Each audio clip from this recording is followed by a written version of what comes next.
नमस्कार। इस सफर में हम सबका स्वागत है।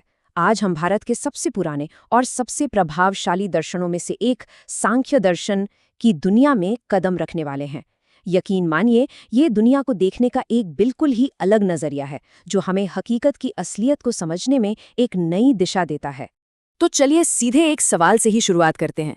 एक ऐसा सवाल जो शायद कभी न कभी हम सबके मन में आता है कि ये जो चेतना है, हमारे अंदर का वो हिस्सा जो सब कुछ देख रहा है, जो महसूस कर रहा है, क्या वो हमारी इन विचारों, हमारी भावनाओं और इस शरीर से सच में अलग है? सांख्य दर्शन की पूरी बुनियाद इसी एक सवाल की पड़ताल पर टिकी है और यही सवाल हमारी आज की इस पूरी चर्चा का केंद्र रहेगा।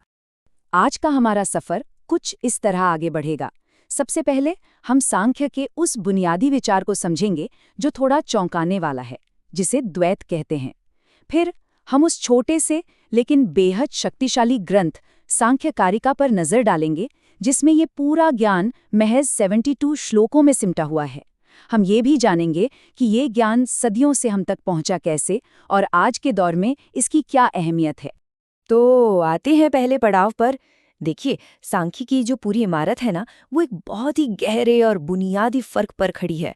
और ये सिर्फ कोई किताबी बात नहीं है, बल्कि हकीकत को देखने और समझने का एक पूरा का पूरा ढांचा है। और वो फर्क है इन दो चीजों के बीच, पुरुष और प्रकृति।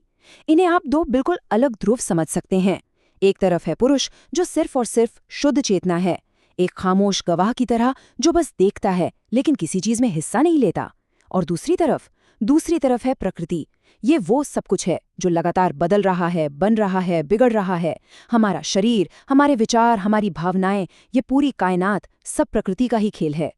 तो फिर सवाल उठता है कि इंसान को दुख क्यों होता है? सांख्य का जवाब बहुत साफ और सीधा है। दुख एक बुनियादी गलतफहमी से पैदा होता है। जब पुरुष यानी वो शुद्ध चेतना गलती से खुद को प्रकृति की हलचलों से जोड़ लेती है, जब वो ये मानने लगती है कि मैं दुखी हूं या ये शरीर मेरा है, बस वहीं बंधन पैदा हो जाता है। और आज़ादी वो तब मिलती है जब इन दोनों के बीच का फर्क आईने की तरह साफ हो जाता है। इसी को विवेक ज्ञान कहते हैं, यानी सही सही पहचानने की क्षमता। अच्छा, तो इतना गहरा ज्ञान हम तक पहुंचा कैसे? इसका ज्यादातर श्रेय जाता है एक अद्भुत ग्रंथ को, जिसका नाम है सांख्य कारिका। ये मानो इस पूरे दर्शन का सार है, एक छोटी सी गाइड बुक। और सबसे कमाल की बात जानते हैं क्या है? ये पूरा का पूरा दर्शन सिर्फ 72 यानी 72 श्लोकों में समाया हुआ है। जरा सोचिए, आचार्य ईश्वर कृष्ण ने मात्र 72 श्लोकों में हकीकत का एक पूरा नक्शा हमारे सामने रख दिया है। मतलब ये सांख्य को समझने के लिए एक बहुत ही शक्तिशाली और एकदम सटीक गाइड है। लेकिन एक बात समझनी जरूरी है, कारिका कोई अचानक से आई हुई चीज नहीं थी। ये तो एक बहुत पुरानी चलती आ रही चिंतन धारा को सहेजने और व्यवस्थित करने का काम था। इसके बीच तो हमें महाभारत जैसे ग्रंथों ने भी मिलते हैं, पर ईश्वर कृष्ण ने इसे एक साफ और सिलसिलेवार रूप दिया। और जानते, इसी व्यवस्थित रूप ने आगे चलकर योग दर्शन की नींव को भी बहुत मजबूती दी। योग में जो हम साक्षी भाव की बात करते हैं, यानी अपने विचारों को बस देखना, उनसे जुड़ना नहीं, उसकी जड़ें सांख्य के इसी पुरुष प्रकृति के भेद में है। तो ये ज्ञान सिर्फ एक किताब में बंद होकर नहीं रह गया, बल्कि इससे एक पीढ़ी से दूसरी पीढ़ी तक पहुंचाया गया, गुरु और शिष्यों की एक जीती जागती परंपरा के जरिए, एक लगातार चलने वाले सिलसिले के जरिए। सांख्य कारिका खुद अपनी इस विरासत के बारे में बताती है। वो जिक्र करती है कि कैसे ये ज्ञान ऋषि कपिल से आसुरी तक, फिर पंचशिख तक और फिर कई गुरुओं से होता हुआ आखिरकार ईश्वर कृष्ण तक पहुंचा। ये इस बात पर जोर देता है कि सांख्य कोई मनगढ़ंत सिद्धांत नहीं, बल्कि एक ऐसा ज्ञान है जिसे बड़ी सावधानी से पीढ़ी दर पीढ़ी आगे बढ़ाया गया है। अब देखिए, कारिका के जो श्लोक हैं वो बहुत ही सारगर्भित हैं, मतलब कम शब्दों में बहुत गहरी बात कहते हैं। तो उन्हें समझाने और उनके अर्थ को खोलने का काम किया महान टीकाकारों ने।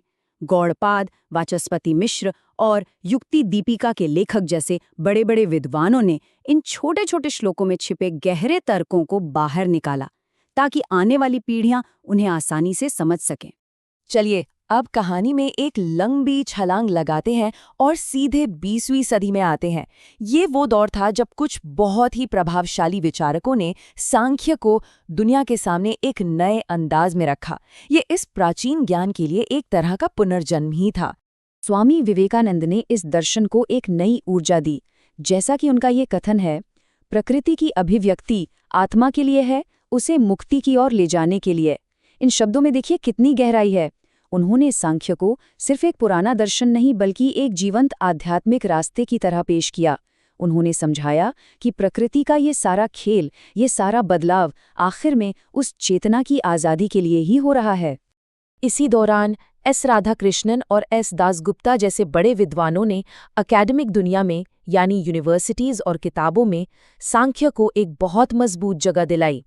और फिर गेराल्ड जेम्स लार्सन जैसे आधुनिक विद्वानों ने इसे चेतना के दर्शन के रूप में फिर से स्थापित किया। इससे ये पक्का हो गया कि आज की दार्शनिक बहसों में भी सांख्य की आवाज़ को गंभीरता से सुना जाए। तो इन सभी ऐतिहासिक और दार्शनिक बातों को आज के दौर से जोड़कर देखते हैं। सबसे बड़ा सवाल तो यही है कि आज की इस भागदौड़ भरी जिंदगी में इस प्राचीन ज्ञान की क्या अहमियत है? इसका हमारी जिंदगी से आखिर क्या लेना देना है? अब देखिए, सांख्य भले ही आज कोई बहुत बड़ा जन आंदोलन न हो, लेकिन ये कुछ बहुत ही अहम और प्रभावशाली जगहों पर आज भी जिंदा है और फल फूल रहा है। विश्वविद्यालयों के दर्शन शास्त्र के कोर्स से लेकर योग शिक्षक प्रशिक्षण कार्यक्रमों तक, और अब तो डिजिटल दुनिया की वजह से इसकी पहुंच और भी आसान हो गई है, जिसने इसे एक नई जिंदगी दी है। और इसकी खासियत ये है कि ये अलग अलग लोगों के लिए अलग अलग मायने रखता है। जो दर्शन के विद्यार्थी हैं, उनके लिए ये द्वैतवाद का एक क्लासिक मॉडल है। जो आध्यात्मिक रास्ते पर हैं, उनके लिए ये दुख से आज़ादी तक का एक साफ सुथरा नक्शा है। और हमारी रोज़मर्रा की ज़िंदगी में ये हमें अपने बदलते मूड और भावनाओं से उस देखने वाले को अलग करने का एक तरीका सिखाता है, जिससे हमें अपनी चिंताओं और लगाव को बेहतर समझने में मदद मिलती है। तो अब हम अपनी इस चर्चा के आखिर में पहुंच रहे हैं। हमने देखा कि सांख्यिकी की असली ताकत उसकी साफगोई और उसकी स्पष्टता में है। आज की इस पूरी बातचीत में हमने एक तरह से नींव रखने का काम किया है। हमने सांख्य के जो मुख्य विचार हैं उन्हें समझा और उसके ऐतिहासिक सफर पर भी एक नज़र डाली है।